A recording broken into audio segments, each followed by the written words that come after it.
Hello everyone, তোমরা সবাই কেমন আছো? আশা করি সবাই খুব ভালো আছো। আমিও মোটামুটি ভালোই আছি। গরম তো প্রচণ্ড পড়েছে। তো এত গরমের মধ্যে কি খাওয়া যায় ভেবে তো আজকে নিয়ে এলাম তোমাদের জন্য আমের একটা শরবত।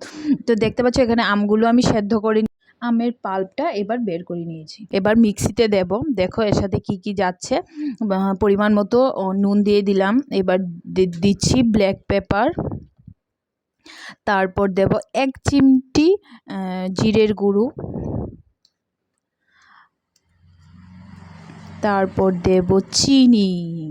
মিষ্টিটা তোমরা তোমাদের মতো বুঝে দেবে।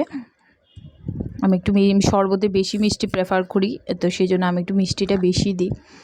তো দিয়ে এটাকে ভালো করে গ্রাইন্ড করে মিক্স করে নিলাম। এবার এটার মধ্যে জল দিয়ে এবার এটাকে ভালো করে মেশাবো।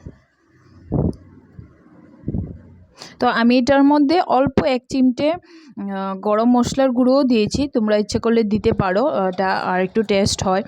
আর তোমরা চাইলে বাজারে কি বলে এটাকে জলজিরার প্যাকেট পাওয়া যায়, ওইগুলোও দিতে পারো। যা গরম পড়েছে, দুপুরবেলা এটা ঠান্ডা ঠান্ডা খেলে মানে একদম শরীর ঠান্ডা হয়ে যাবে, মনও খুশি হয়ে যাবে। টাটা।